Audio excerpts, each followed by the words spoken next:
Carta de São Paulo aos Colossenses. Irmãos, assim como aceitastes a Cristo Jesus como Senhor, assim continuais a guiar-vos por Ele, enraizados nele e edificados sobre Ele, apoiados na fé que os foi ensinado, dando-lhes muitas ações de graças. Estai alerta para que ninguém vos enreje com sua filosofia e com doutrina falsa, baseando-se em tradição humana, remontando as forças elementares do mundo, sem ser fundamentado em Cristo. Pois nele habita corporalmente toda a plenitude da divindade. Dele também vós estáis completos, pois ele é a cabeça de todas as forças e de todos os poderes.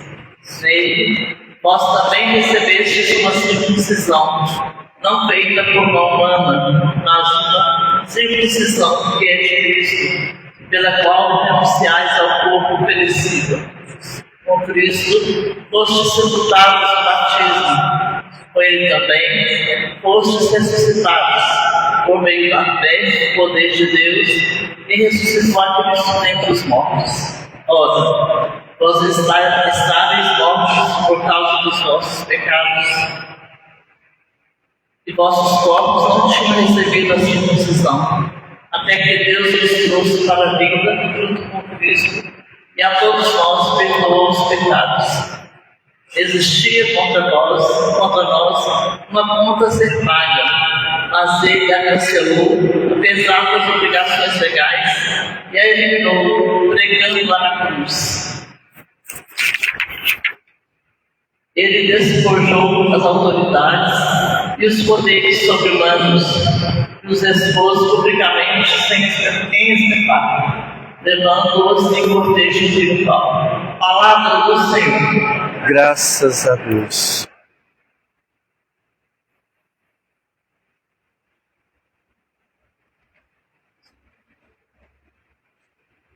O Senhor é muito bom para com todos. O Senhor é muito bom para com todos. Ó meu Deus, quero exaltar-vos, ó meu Rei, e bendizer o vosso nome pelos séculos. Todos os dias haverei de bendizer-vos e de louvar o vosso nome para sempre. O Senhor é muito bom para com todos. Misericórdia e piedade é o Senhor. Ele é amor, é paciência, é compaixão. O Senhor é muito bom para com todos. Sua ternura abraça toda criatura. O Senhor é muito bom para todos. Que vossas obras, ó Senhor, os glorifiquem, e os vossos santos com louvores vos bendigam. Narrem a glória e o esplendor do vosso reino, e saibam proclamar vosso poder. O Senhor é muito bom para com todos.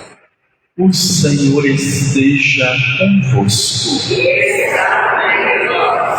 Proclamação do Evangelho de Jesus Cristo segundo Lucas. Glória a vós, Senhor.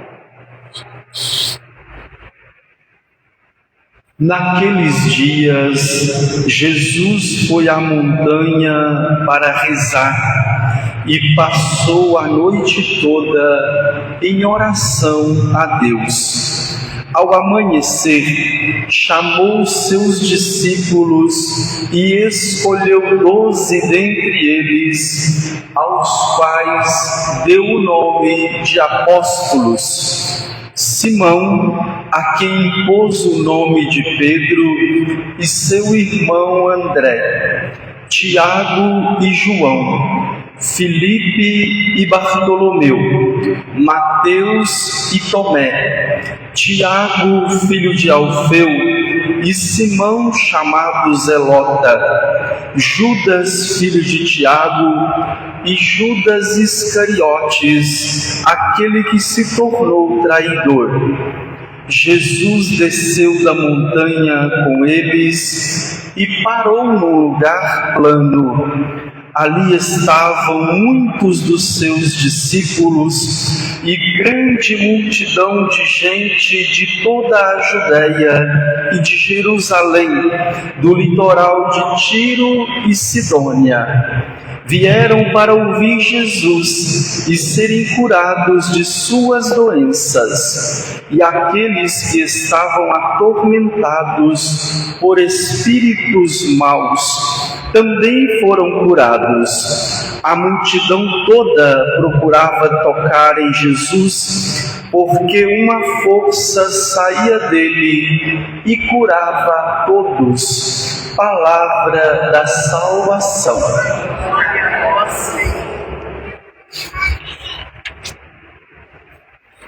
Irmãos e irmãs, o evangelista diz claramente que depois de passar toda uma noite em oração, nosso Senhor Jesus Cristo escolheu dentre os seus discípulos 12 apóstolos. Ainda que o texto sagrado não faça uma relação direta entre uma noite passada em oração e a escolha dos 12 apóstolos, não podemos deixar de ver que diante daquela decisão tão importante exigisse um momento intenso e prolongado de oração. Ora, o mesmo não se dá na relação que o texto sagrado mostra, uma relação direta, uma relação íntima entre a vocação e a missão dos apóstolos. O texto mostra esta relação clara entre o chamado e o envio, entre o discípulo e o apóstolo, no sentido do cristianismo.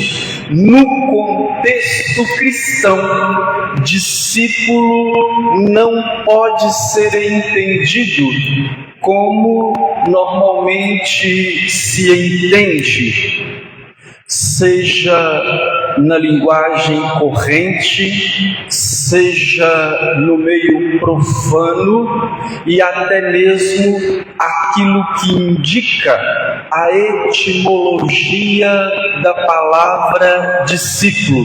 Não podemos entender no contexto cristão discípulo como sendo somente um aluno, como sendo um estudante, como sendo um aprendiz, como diz a origem latina da palavra, que discípulo é aquele que está em processo de aprendizagem. No contexto cristão, discípulo é um seguidor dedicado que imita a vida e o comportamento de nosso Senhor Jesus Cristo e quer se tornar como Ele. Por isso, discípulo para nós se tornou sinônimo daquele que segue nosso Senhor Jesus Cristo. A base, o fundamento do discipulado é o encontro pessoal com nosso Senhor Jesus Cristo. De saudosa memória, o Papa Bento XVI escreve logo no início da sua carta encíclica Deus caritas est. Ele diz que o início do nosso ser cristão não está numa opção ética ou moral. Nós não nos tornamos cristãos quando decidimos ter um comportamento diferente do que havíamos tido antes. Ali também, Bento XVI dizia que o início do nosso ser cristão não está em uma grande ideia. Quando ouvimos o anúncio do Evangelho e aquilo pode nos parecer ter fundamento, ter procedência, pode nos parecer bom a nossa razão, compreensível ou pelo menos aceitável ao nosso entendimento. Ali Bento XVI dizia: o início do nosso ser cristão está em um encontro pessoal com o nosso Senhor Jesus Cristo, e Ele dá um novo sentido à nossa vida. Ele nos dá um novo horizonte a ser vislumbrado. Ali está o início do nosso discipulado. Aqui na nossa primeira leitura, São Paulo diz: aqueles que aceitaram Jesus Cristo, aqueles que se deixam guiar por Ele, aqueles que estão enraizados e edificados nele, aqueles que têm como fundamento da sua vida Jesus Cristo. Estes podem se dizer discípulos dele. O apóstolo, por sua vez, é o mensageiro, é aquele que foi enviado em missão. É claro que num sentido mais restrito, nós chamamos de apóstolos aqueles 12 primeiros que foram escolhidos por nosso Senhor Jesus Cristo. Mas num sentido mais amplo, apóstolo é todo aquele que recebeu e que aceitou e que cumpriu uma determinada missão dada por nosso Senhor Jesus Cristo. O certo que nosso Senhor Jesus Cristo deixa claro é que nós não podemos ser discípulos sem, ao mesmo tempo, ser missionários. Nós não podemos ser missionários sem, ao mesmo tempo, sermos discípulos. Discipulado e missão é como que duas dimensões que se encontram na mesma pessoa. Discipulado e missão é como que as duas faces de uma mesma moeda. O discipulado definitivamente não pode ter um fim em si mesmo. Ele existe em função de uma missão. Cada encontro que se dá com nosso Senhor Jesus Cristo, a partir do convite que Ele nos faz, vem, tem que nos conduzir, tem que se concretizar numa outra ordem. Ide, todo vem, supõe um ide. Por isso é que a Igreja cunhou a expressão discípulos missionários. para nos dizer que não tem como ser uma coisa sem ao mesmo tempo ser a outra. Discípulo missionário é a expressão que a Igreja usa para falar daquele que, tendo tido um encontro pessoal com nosso Senhor Jesus Cristo, apaixonou-se por Ele e colocou-se numa atitude de missão, sentiu-se impulsionado, sentiu-se impelido, sentiu-se convocado para uma missão. A missão não é então uma opção que o discípulo pode aceitar ou rejeitar. A missão é uma consequência natural daquele que está seguindo verdadeiramente a nosso Senhor Jesus Cristo. O evangelista de hoje fala desta expressão tantas vezes repetida no Evangelho, que nosso Senhor Jesus Cristo subiu a montanha para fazer a sua oração. Sempre que esta expressão aparece no Evangelho, ela pode ter, ainda que um sentido direto e concreto, ela também tem um sentido figurado. Subir a montanha significa afastar-se das coisas ordinárias, afastar-se daquilo que é comum, daquilo que é habitual, daquilo que é cotidiano, para se ter a oportunidade de fazer um encontro mais profundo com Deus. É estar num lugar de oração e de contemplação.